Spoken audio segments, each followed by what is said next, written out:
94.4 FM, Salford City Radio, the Friday Sports Show of your host, Jimmy Petruzzi, bringing you all the news from the local area and around the world. I'm very fortunate show to bring you some of the world's best athletes, sports people, coaches, trainers, people who work in sport across a wide range of areas.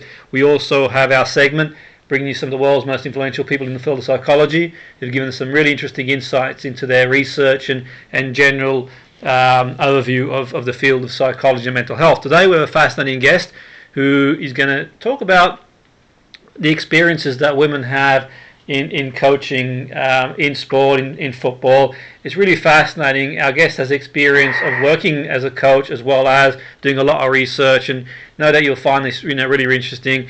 He works as a senior lecturer at Liverpool John Moores University and has also worked with Everton Centre of Excellence girls, Tranmere Ladies as a reserve team manager, first team coach, Liverpool's Feds joint first team manager. Has an abundance of experience and has done a lot of research, and this will be a really interesting insight. So, Dr Colin Lewis, welcome to the show. Great to have you on board. Oh, thanks very much for having us, Jim. Yeah, it's great to be here. Yeah, great to have you on board, and our listeners are probably curious in terms of your experience, your research, and it's a really important issue. It's always been an important issue, but obviously you've done research in the area. You can give us some insight into what the research says. So, in your experience, Colin, tell us about what does your research suggest that some of the challenges are for women in coaching in sport? Okay, yeah, again, thanks for having us, Jim. It's great to speak about this topic. So I suppose the research that I conduct is all about trying to level the playing field for equality, and that's particular for women in sport, and probably more so to the point for women in football in the UK. Research has found that there's been numerous sociological issues for women within football in the UK, and I suppose my research has tried to tap into that a little bit more, and basically just through being a bit curious really and committed to trying to understand the unknown and give a voice to those women who have been traditionally marginalised, and I think that's probably first and foremost one of the most poignant issues for women is that marginalisation.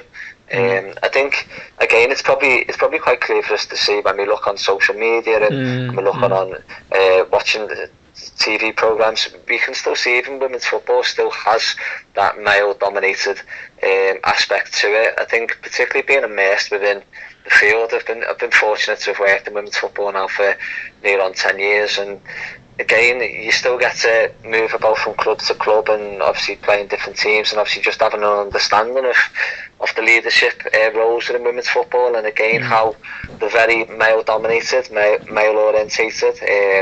That's from leadership to coaching to managerial, particularly also around, for example, sports therapists and physio positions as well, and again I think that the issues that can come from that are multifaceted. There's many issues.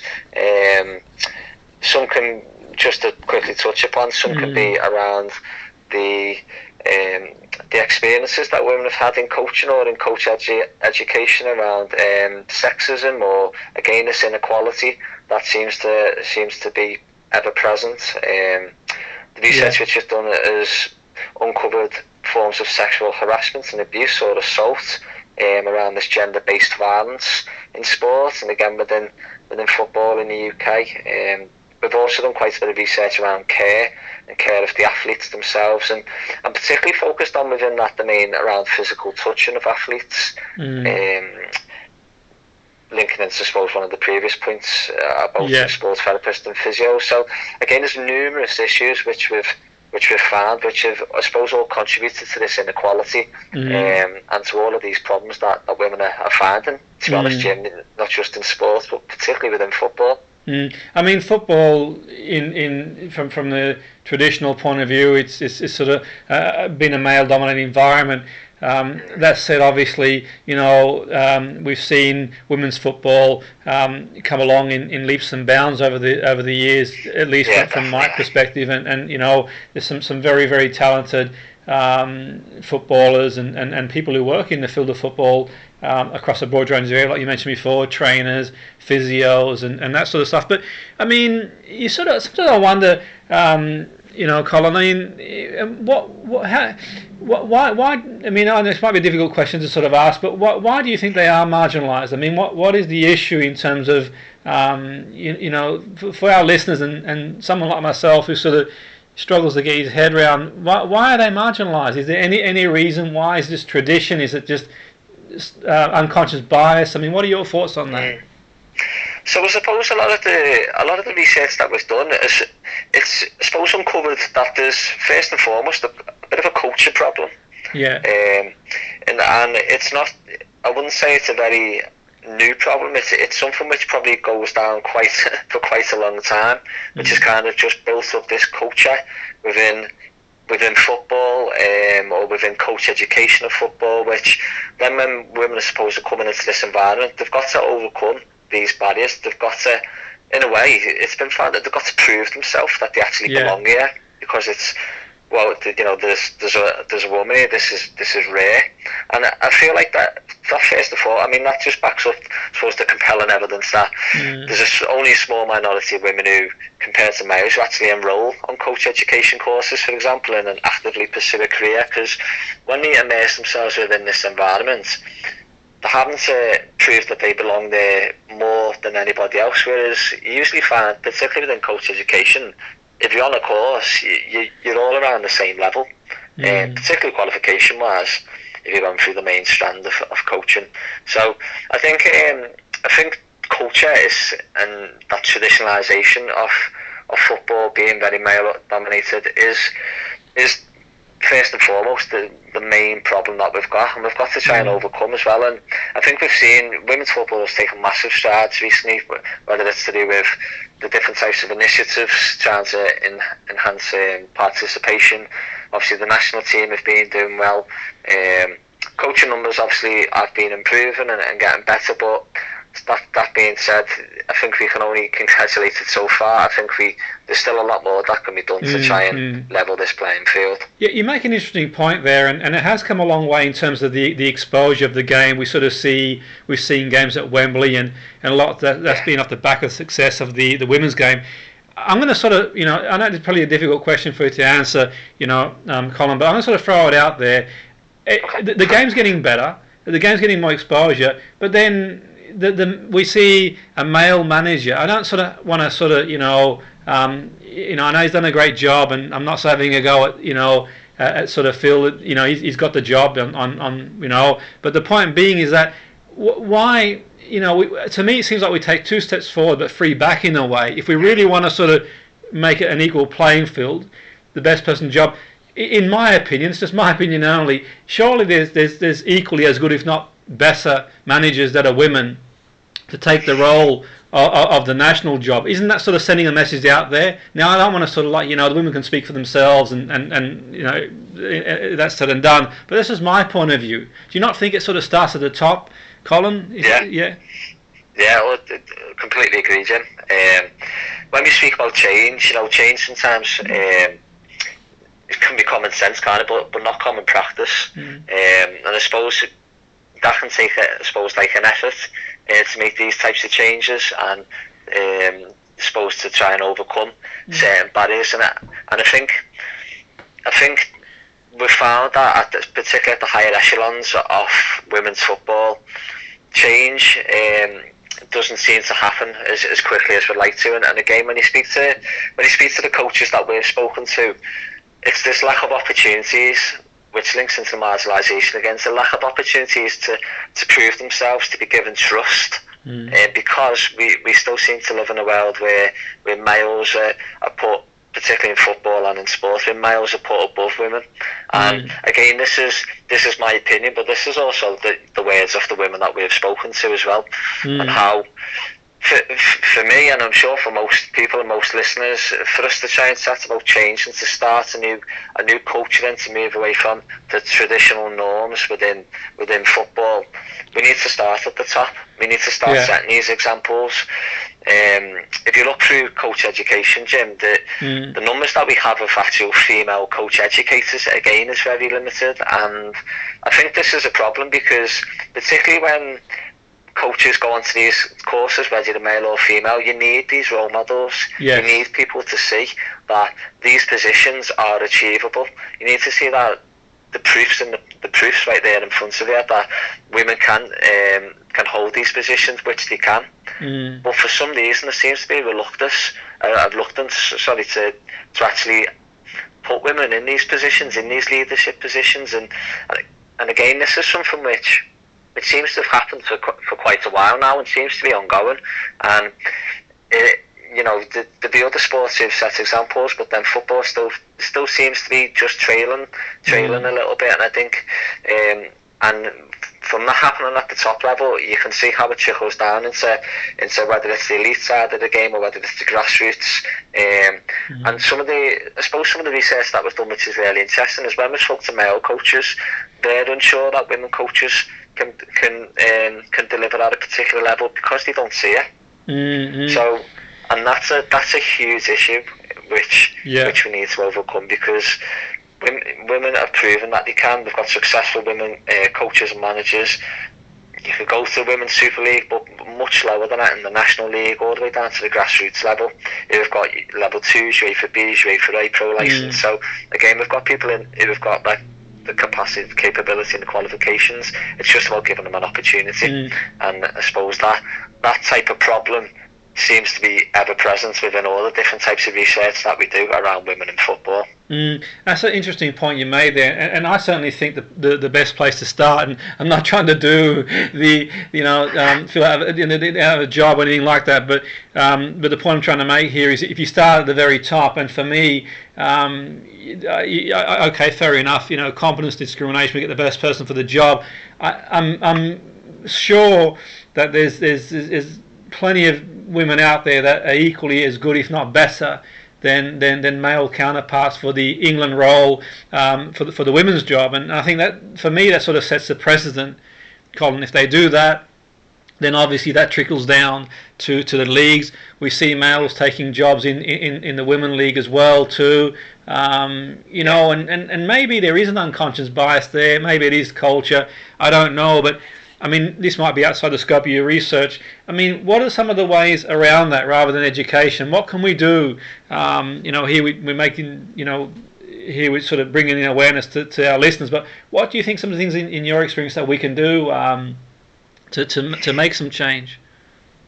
Yeah, so I think just to touch upon the point that you just offered there was, I think it's taken opportunities to, once we've spoke to women and male coaches and we've gathered this research, is to then go back to the organisations themselves, because I feel like we need to develop more thought-provoking and critical discussions around these types of topics, so then we can then obviously approach organisations and in a way discuss about the issues that women believe that they have within sport, which is what we've done with some of our research that we've conducted, to speak to coach educators, to speak to organisations who deliver, for example, coach education, to try and, I suppose, increase awareness, particularly when you speak to some of the women that we've spoken to, you get the impression that they consider that people may know these types of issues are occurring, but again, because to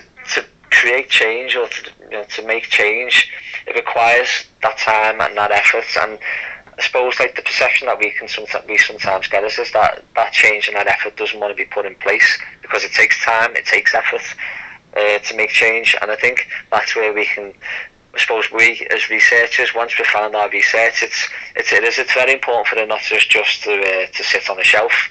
We do have to try and approach people to try and inform them of what's the best ways for us to, I suppose, move forwards and try and again, I suppose in a way, level this playing field and try and encourage these types of opportunities for women within this male-dominated environment. Yeah, no, it's really saying, and one of the things that comes to mind there, in my own journey in working in football, I've spoken to women who've worked in the game too, people who work in psychology, in sports science, and those areas, and it's sort of, I suppose it's anecdotal, I don't have any evidence to back it up, but just through conversations, their experience, I mean, when you sort of talk to them about their experience in general, It really surprised me in the sense that it's hard to imagine don't get me wrong, obviously, as a male in the game, sometimes, the pressure's there, and football is a high-pressure environment. People may act at certain times how they wouldn't act outside the environment. That's sort of, professionals, fans, and so on and so forth. But for me, I mean, you mentioned there's some of the ways that they're marginalised. The reality is that how long do you think that's going to take before that's sort of out of the game? Are they issues that exist outside the game, Colin, do you think, that are sort of projected in the game itself, or is it just a football thing? It's a great question, and I think it's right. I think you'll find that it's not just within football. I think it's again, research will back up, it's more a societal issue, which has crept into football over time and seems to be within, again, not just football but within sport. I think the marginalisation of women, there's plenty of research that's being conducted. Again, if we just use the care research that we've done around care of female footballers, a lot of the care research is about women being the actual carer themselves. For example, through nursing and then now starting again to come into sport. But again, what about the actual cared for? So rather than actually positioning women as that's just the carer, and that's all, we've also got to think about women themselves as actually who we care for as well, and how we can actually start to again change the societal perception of how, I suppose, like we view sport and we view football, and start to understand that women have a place in football, and have a place in sports and a place in football, and start to try and set that scene, I suppose, in this sense, for that climate of care in coaching, and that climate of care as well within the sport itself, led from the organisation to try and, I suppose, minimalise the marginalisation for women. And I think getting onto that, because I think it's quite an interesting point as well, is you find that, particularly, you probably know yourself, Jim, through football, a lot of coaches who come into football, and it's even more so, I think, nowadays, it seems to be ex-players and ex-professionals, or people who've played the game for so long and then stepped out of playing and stepped into coaching roles. And I think, again, when we look at women's football, there's the climate of care for women themselves and women players isn't where it needs to be, and I think that's just pretty simply the case, really, based upon the research. And I think you find that, again, this is a problem then for women who finish playing, whether that's professionally within the elite levels or lower down through to the grassroots, and once they finish playing, they don't want to stay within the environment because they realise what the environment's like. There's compelling evidence to say that there's only a small minority of women who actually enrol on coach education courses and actively pursue a career in coaching. We know that.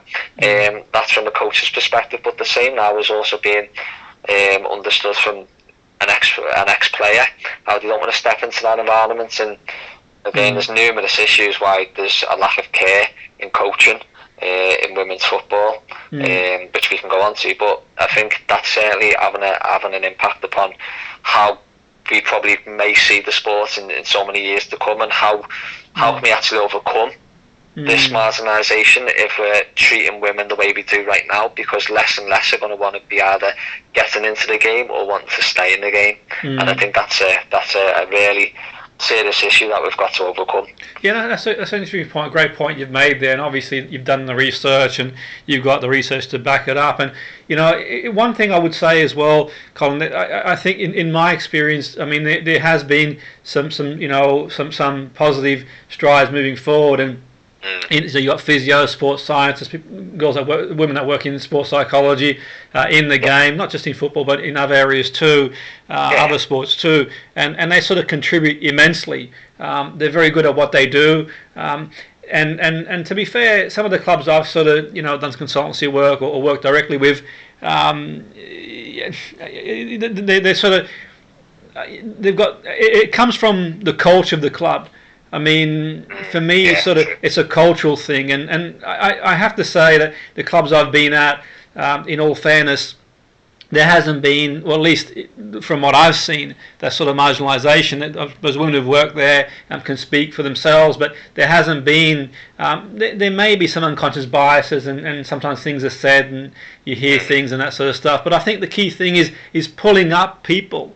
Not tolerating, having sort of zero tolerance, really. Knocking, in the head. Is there a case for doing that kind of thing? Clubs, if they sort of hear anything, untoward, or if the women are made to feel any way, shape, or form uncomfortable, about being a woman in that environment, is sort of pulling the people up and educating them an important thing to do. Oh, most definitely. I think you'll start to find now that, particularly within football, there's now numerous ways in which I suppose women and male and female players, male and female coaches now can actually raise issues, and I suppose they've been given that responsibility where they can now actually do that, whether that's through, say, athlete forums or representatives, rights organisations, policies that you can have. So I think there's now a lot to actually support coaches and athletes within these positions if they ever feel that anything's occurring. And I think it's completely right, Jim. I think whenever this is, I suppose, witnessed or observed, we need to speak out. We need to. And I think we're seeing the great movements of the Black Lives Matter. We're seeing, obviously, the Me Too movements. I think all of these different types of movements are going to be helping us, certainly, moving forwards to try and speak out when we need to speak out, and to try and stop what's actually occurring. And I think you're right. Sometimes it can be, I suppose, an unconscious bias with comments. Again, that's certainly come up within the literature around our research. But I think it's the more that we can educate people, the more that organisations can put on equality awareness training, or the more, whether that's for players, coaches, physios, psychologists, etc. I think the more that we can do from that sense to try and educate, it can only help the situation, and it can only, again, level that playing field for everybody to come within I suppose, the environments of football, and actually feel like they're welcomed and feel that they're a part of it and feel that they're equal as well. Gender shouldn't play a part in any way to put somebody above somebody else, or even make people feel like that's the case. Unfortunately, we have that at the moment, but no, I think with the right education and the right avenues for people to try and report these types of things that are happening, and to promote these types of movements and the right way to think and the right way to be, and I'm sure that we will. I'm sure that we'll eventually get there, as long as we keep putting these things in place. No, absolutely. I think that's a sort of key to it, sort of progress and sort of moving forward. The only thing I would say is that, in my experience, and I've spoken to women in sport in general, and the biggest learning curve for me was some of them who showed me some of the comments they got on social media. Now, that's not saying that men don't get either. Men do get that, absolutely. What I would say is that some of the comments that some of the women were getting I couldn't repeat them on air, Colin, that they were horrific. And all I would say is that the people doing that, if those comments were directed at their sister, at their mother, at their daughter, how would you feel? It's horrendous, derogatory comments that don't get me wrong, it's a sort of environment where, criticism, and in football you're out there, and when it's about the game, and it's about the game, but when it gets personal and, derogatory, that's sort of another level altogether. And around that, that's a sort of social thing, isn't it, Colin? That's sort of outside football. Yeah, and I think so. You mentioned about the social media side there, and again, it's very, very prevalent, I suppose, within social media, those types of occurrences. But unfortunately, it's also very common as well in the actual practice as well, in these environments, whether it's a football club sort of game within coach education environments. And again, I think, I suppose, that society, when we look at social media, it can be done. I suppose people think it's done behind a keyboard, or behind a screen, and people can't be found out. And hopefully, I suppose the policies that are being put in place can start to target the people who are doing this type of abuse, really, and hopefully start to minimise it. But again, and this is, I suppose, the importance of our research. A lot of time when people think like that type of abuse goes on, it is done through a computer, done through a social media outlet. But unfortunately, that's just not solely the case. We've got many instances of. I suppose that's the benefit of doing this research. We're getting women's experiences, and I suppose that's the benefit for me as well, is to try and uncover the unknown and speak to women and get them to use. There's a lot done about research about how the women's voice is silenced, and that's, suppose, what our research is about, is trying to stop this silencing of the women's voice and trying to I suppose, like, promote it and get them to speak their experiences. And we're finding that that's happening a lot. And again, whether that's society, again, what happens in people's lives outside of sport and outside of football, and then when they step into these environments in football or coach education or football clubs, and they're bringing that societal side into these environments where there's no place for it in society, and there's certainly no place for it within the environment of sport as well. And I think, again, that's where the more that we can, I suppose, try and stamp it out and raise these issues, the better. Again, there's issues, there's times where we speak to women coaches, and unfortunately enough, they've been within football clubs or been on coach education programs where they haven't seen this type of, I suppose, discriminatory acts and symbolic violence occurring. So there are good stories as well, and I think that's important to raise as well, Jim. Is that whilst there's a lot of our research kind of highlights these issues and problems, there are also positive and good stories as well, where I suppose that equality is being shown and people being given the right opportunities and right level of fairness in comparison to everybody else. So again, I think that's important to raise as well. But it's just now trying to make sure that we can try and uncover the rest that goes alongside that, to try and again, try and leak it out of our sport. Absolutely. So it's obviously, so we keep going forward and not get complacent. I think it's really good that people like yourself are doing the research, Colin, because the danger is that you take 2 steps forward and 3 back in any sort of field, and sort of keep moving forward is the sort of the important thing. But when you mention there, sort of they feel the sort of silencing of the woman's voice, and just for our listeners, what in the context of sort of sport and football, how does that happen, Colin? How would you describe the voice being silenced? What happens there?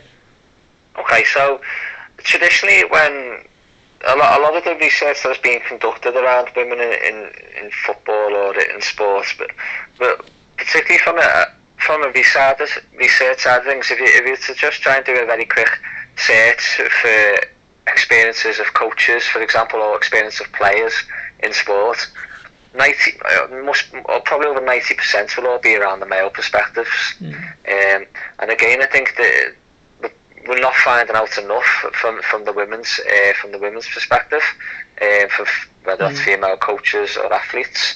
And I suppose research, in a way, has probably sidestepped this type of research and exploration. I think within the actual environment as well, from times gone by, but women who we've interviewed again have said that when they had these types of issues, there was no one to speak to them about. Because, for example, the person who had said them was the best friend of their boss type of thing, and they were both male, and so that's just one example. So they've really found it tough, because within the environment there may have been no other women to actually go to and speak about this. And then when they go to the male counterpart and say about these issues, they were maybe actually treated with, he's only messing around, he's only joking, it's only a laugh, it's banter, as the big word that comes out. This is football, this is what actually locker room type of banter. Well, actually, again, that's just not the case. So I think women then are being silenced, and that the actual issues that they're, I suppose, kind of experiencing during this time are actually not going any further. And when they don't, and I suppose when they don't get acted upon, they can keep reoccurring, because the people who are actually, I suppose, conducting these types of words and this type of symbolic violence, if they're not being told to stop, or if they're not being told that this is wrong, then in their eyes they're just going to keep doing it and keep having this type of banter with women. So I think again that kind of lack of opportunity to try and express what issues and experiences women have had in the past has all contributed to them being silenced within sport and within football. Again, hopefully now we're starting to see particularly things come out in the media, examples, around accounts of racism and sexism, and again around sexual abuse, that's, I suppose, gender-based violence types of issues. Again, the more that now is coming out, I suppose, within the media, hopefully this is now contributing to the movement of women being able to speak up and trying to stop this and fight against, rather, this traditionalisation of being silenced and having their voice heard. Yeah, no, the interesting, the research you do is really, fascinating, Colin, and I know that it'll sort of, I'm sure it'll have an impact, not just in the game, but outside the game. From your perspective, in terms of doing the research, I mean, what was your motivation for doing it, Colin? So, sort of, I say sort of, brave to do it in the sense that in the world of football, it's easy to become marginalised in the sense that, there are still a lot of people out in the game if they sort of feel that, obviously, it's powerful research, but certainly there's people in the game who are stuck in their ways, and football is quite, a tight-knit community in that respect. I mean, what was your motivation for doing the research, and have you been met by any resistance in doing it? Good couple of questions. So I think my motivation actually first come from when I attended it was a coach education, kind of like a conference, and I remember I was around a couple of male coaches, and then there was one female coach, and one of the comments from the male coach that was mentioned in our kind of group in front of the female, which I considered, and I know she certainly considered to be very inappropriate, and that was literally when it kind of struck me. I was kind of just coming through my academia at the time, just about to kind of start around research. I've always obviously been involved in football, so I always wanted to try and conduct research around that. But when this occurred, it just kind of struck me to think, is this actually what goes on? Is this what women are actually experiencing? And again, I was only, I suppose, just getting involved in women's football around this time, and obviously I could see within, I suppose, like the environment that I was working in, how they were very male dominated as well. But it just struck me and made me think, is this what women are actually subjected to when they actually come on these courses and these conferences, or when they're in their actual clubs? And that's really, I suppose, what led me to starting off, I suppose, the first research study which we done was literally around females' experiences of coach education, and I suppose trying to understand the issues that women face on coach education programs, and trying to see if, because of these issues, does this actually stop them going any further? So I think resistance-wise, the benefit that we have with research is obviously people can cite your work and talk about what you discuss, or when we deliver conferences, they can ask questions, and I'd like to think that common sense kind of prevails, really, because a lot of the things which we talk about, it's very hard to argue against, because it's all evidence-based from women's experiences and their voice. So I think it's always been met with, in a way, shock from some who aren't actually involved in the game themselves. They might just be from a research or a more holistic sport background rather than football. So I suppose it's met with a bit of shock and surprise that the types of things which we've researched actually occurs first and foremost, and how it's actually been able to occur for so long without actually being, I suppose, stamped down. At times you might be met with a bit of resistance. Again, I've spoken to coach educators in the past who I suppose in a way don't believe that this type of that some of the types of things which we've found have actually taken place. And I've been met with the comment before, oh, that wouldn't happen. And unfortunately, well, it did. So I think definitely met with resistance or a disbelief in that sense. But again, this is, I suppose, the power of research and the power of the voice and getting people's experiences, and particularly when you start to conduct, I suppose, larger scale studies, and you're speaking to numerous coaches, whether they're male or female, and the same things keep coming up and up, then I think then you really do start to realise that there's serious issues occurring, and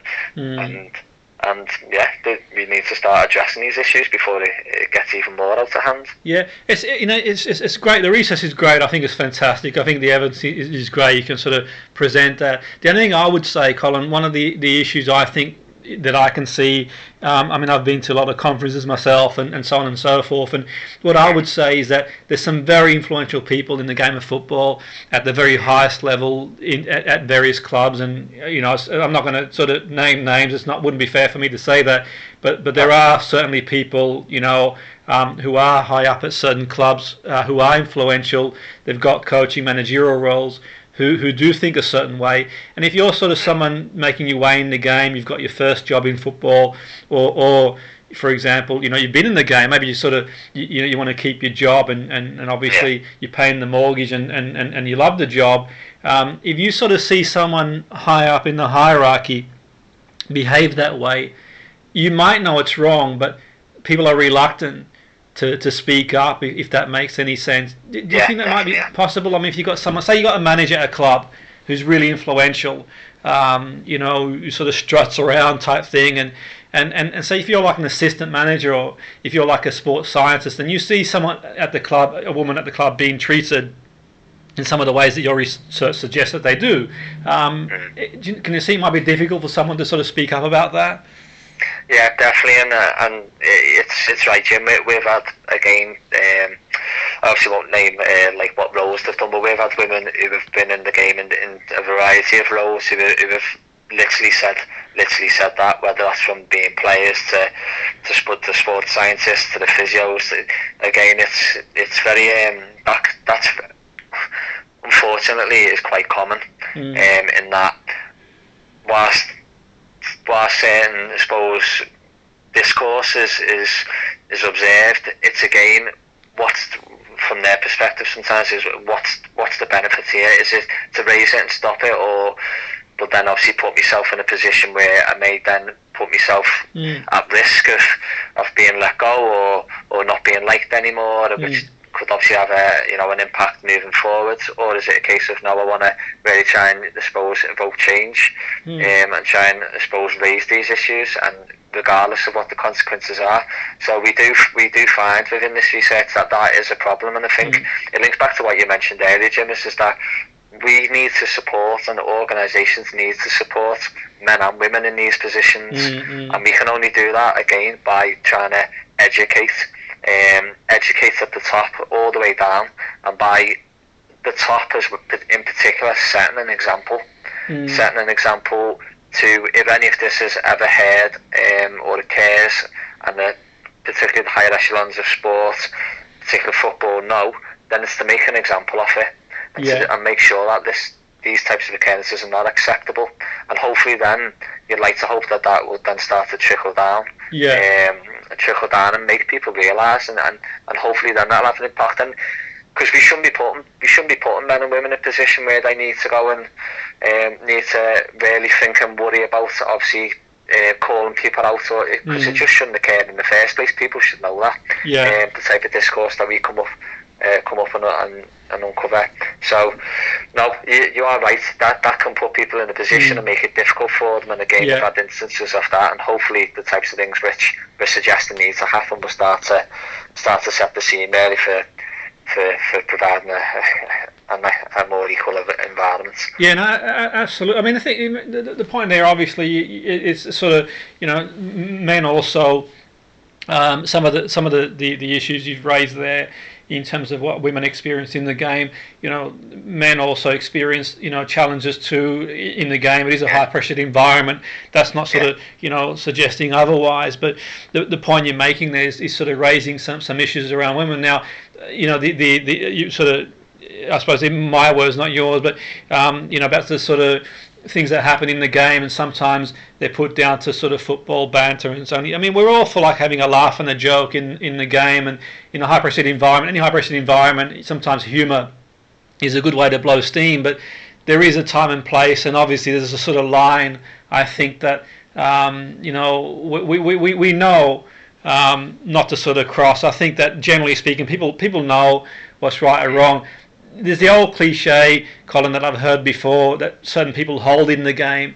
If you sort of speak up against their position, you'll never work in the game type thing again, and that sort of, that whole sort of type, it's just ridiculous notion type thing. But I mean, do you think can you see that being difficult for sort of for sort of men in the? I know you sort of touched on that, but if you're told by like a senior forward in the game that it's only a bit of football banter and a joke and dismissing it, and then saying then you challenging that.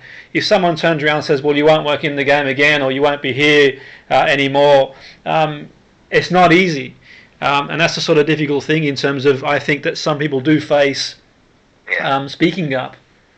Yeah, and I think that's again putting people in a very, I suppose, awkward position, because we should all be in a position where we can stand up and call out the wrong. Yeah. We should all be comfortable and free to do that. And again, the words in which you've just mentioned there, I can echo that's come up before, where you won't work in this game. You won't work in this game again, because particularly if you work within football, you start to realise that actually a lot of people know a lot of the same people. Yes. And I think that's, I suppose, the culture of football, whether that's through people again attending all the same coaching courses, obviously seeing each other during competition, etc., face to face. So I think you do find that seems to be the culture of football, depending on the different levels that you work at. And I think that is certainly something which is a problem, and that's where, again, from higher above, we need to really try and stamp that out, because if that is coming from these, whether it's like, for example, say academy managers saying it's banter, or head coaches saying it's banter, and it's coming from, I suppose, the people who are at the higher positions within the club, or whether it's even people not involved in the sports side, it's a bit more the business side, or on the boards and committees. If that's the type of perceptions, again, that are being passed down through a club, the culture of that club is going to be damaged for a long time until these people are removed, and then the people are also educated. So that is, I suppose, a way in which our research is trying to tackle, and again, just encourage the speaking out, and that's where it is harder for women, because even within women's football, you can sometimes, because the marginalisation of them actually in person, there's more males, for example, that can make it difficult for them to sometimes feel comfortable to gather up people together to fight against this common practice, or the symbolic violence, etc. And again, that's where you find, like within a lot of our research, it kind of, this issue impacts this issue, which then impacts this issue, which then goes back to the first issue and impacts that. And I think there's quite a lot really which needs to be overcome, but again, hopefully within the research and hopefully within the different initiatives now that are occurring, we're starting to tackle bit by bit, and hopefully it'll have a bit more of a wider impact as a whole. On equality in particular. No, absolutely, and I think that you made a great point there. I think the key thing is people like, in roles that are influential, that comes from the top.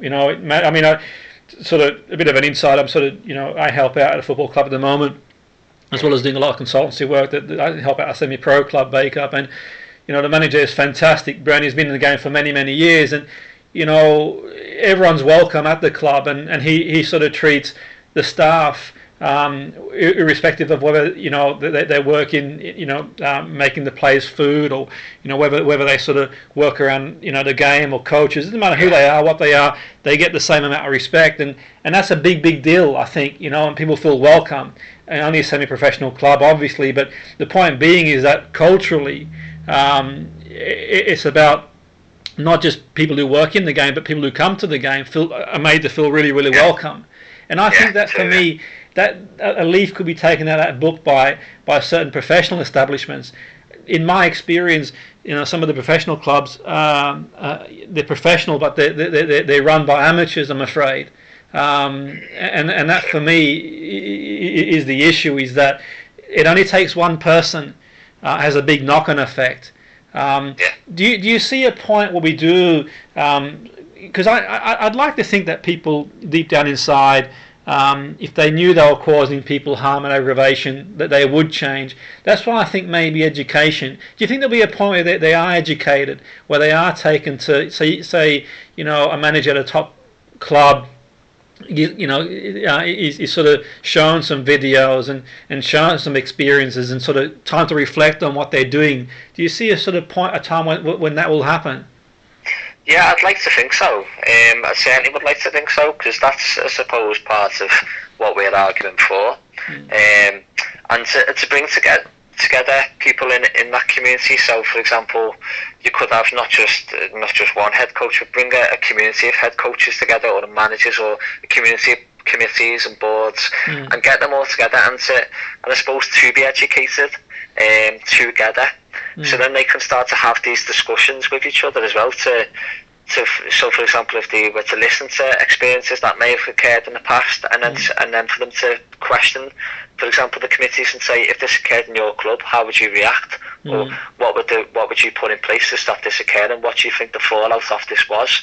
I think that's the best way, or certainly a way in which we can try to start to move forwards, and again, try and encourage these thought-provoking discussions with each other, because you'll probably find that if you start to do this with the right people, and again, I think it does always help if you can try and get the hierarchy of football clubs or the hierarchy of organisations to do it and feed it down, and build that culture within their club or their sport. If you can start to do this, then you'd like to think that it would have I suppose, like an impact moving forwards.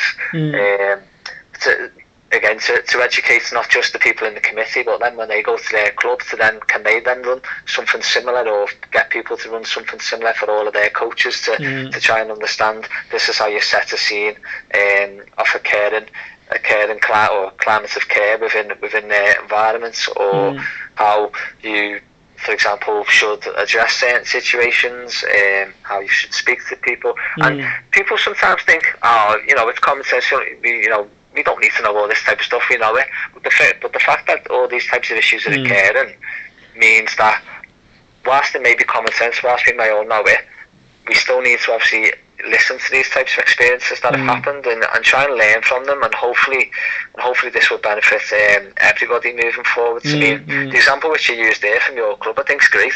Absolutely, yeah. And I think that's exactly what you need at tops of clubs, because then that builds within the culture. So, for example, within that club, if your manager moved on, I would still expect that culture to still be visible, regardless of who came in next, because I feel like the culture will be within the club, and people won't be accepted within that club unless they have the same type of philosophy around that. So I think I'd certainly agree that I think we can do more regarding that educating and with the hierarchical bodies of clubs and organisations, but again, do it together. Get them. Try not to isolate.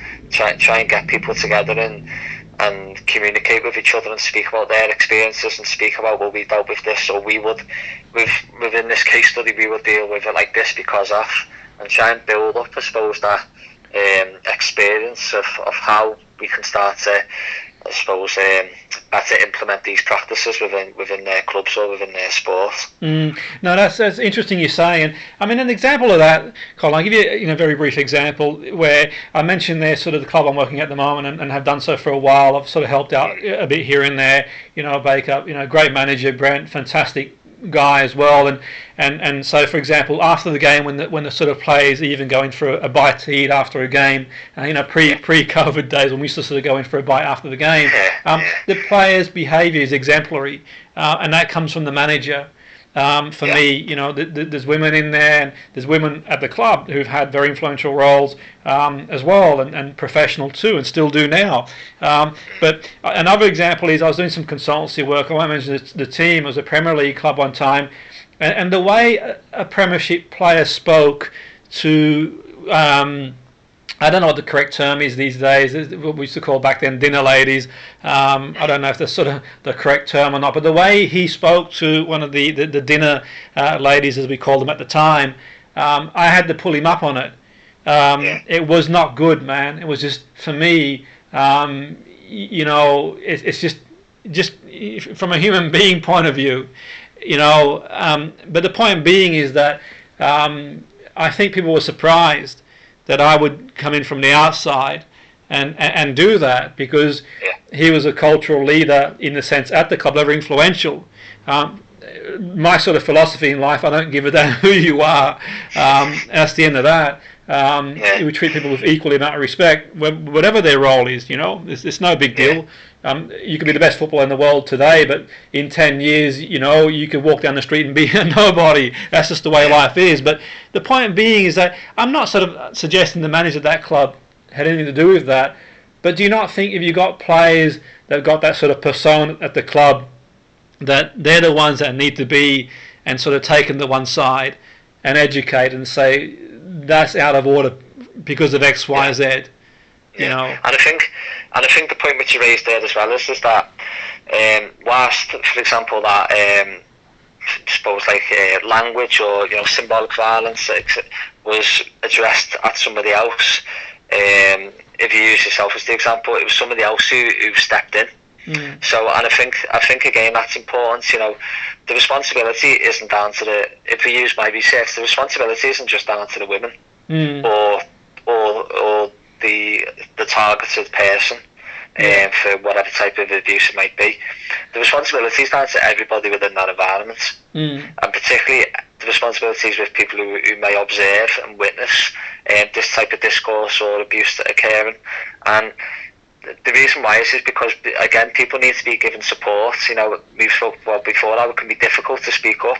Well, again, it shouldn't just be down to one person. It should be down to people to step in, and if anybody observes any type of abusive discourse occurring, then it's to raise that awareness and stamp it out. And again, you'd like to think, if you use the example of from your club there, you'd like to think then that's had a knock-on effect to other people who were I suppose within the room at the time, and then also hopefully we now have a knock-on moving forward to everybody else as well, to realise that type of, I suppose, behaviour is unacceptable.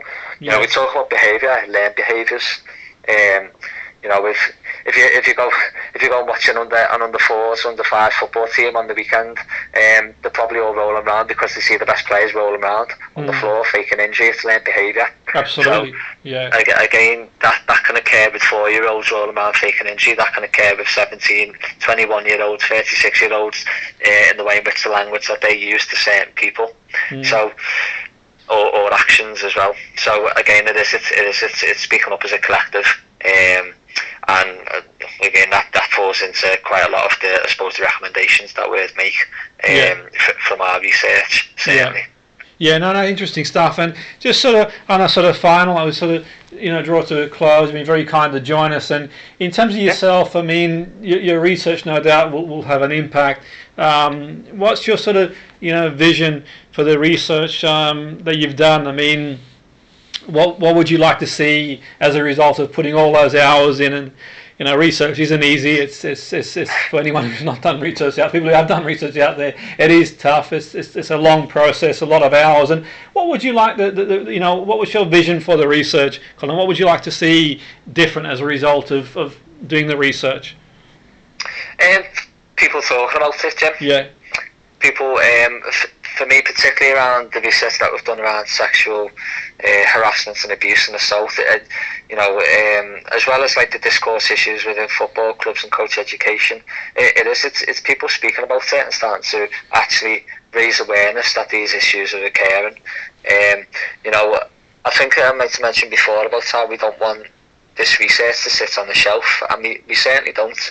We're myself and any contributors who we've done the research with, we're all very keen on trying to speak at conferences and speak to organisations to try and move this forward and to try and just raise awareness that these issues are occurring, whether you know it or whether you don't know it, and we're now telling you for the first time.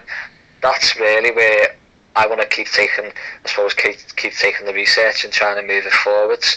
I mean, the great thing about research is that you may be doing one study and then you then realise that within that study that certain other things are coming up. So, for example, within the study that we've done around a sexual assault case, and then also around, I suppose, care of women athletes, we then started to understand actually there's a major issue around, I suppose, the physical and legitimisation of touching of athletes within sport, particularly within women's football. So again, I think you just find that you kind of start to keep making steps into trying to uncover a lot of these unspoken truths of sport. So I suppose that's where I'm just going to keep working together with my colleagues to try and keep telling these stories, and hopefully it'll have impacts upon the way in which organisations may either run themselves from the top, or whether it's just particularly for football clubs, or whether it's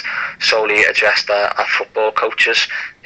Again, we're going to keep at it, keep trying to raise the voice really, and hopefully make some positive steps. Yeah, no, absolutely, and certainly it's been great of you to join us. Colin's been really, really fascinating, and I certainly encourage our listeners, not just in football, in any sport, in life in general, to read some of your research. Just read it with an open mind. It's just what I would say, irrespective of what your position is. Have a read, and it's fascinating stuff. So really, really thank you for joining us, Colin. It's been really fascinating for joining us, and no doubt we'll keep an eye on any future developments that you do. No problem. Yeah. Thanks very much for having us, Jim. It's great to try and discuss these topics, and again try and raise that awareness. Of the contemporary issues really in sport settings. So thanks very much. Fantastic. So you're listening to 94.5 FM, Salford City Radio. Your host, Jimmy Petruzzi, the Friday Sports Show. That was Dr Colin Lewis, Senior Lecturer at Liverpool John Moores University, talking about his research. Really, really fascinating research, and I do encourage you to read that and have a look and see. It's really, really powerful stuff. His research that centers around women's experiences in the game of football. It was really, really kind of him to join us and give us an insight into what he's done so far. So certainly, get out there and have a see and see what your thoughts are on some of the research. And as always, do sort of fire us an email on our Facebook page, the Friday Sports Show. Any questions, comments, otherwise on tonight's show, any other show that you've listened to. Always great to get feedback.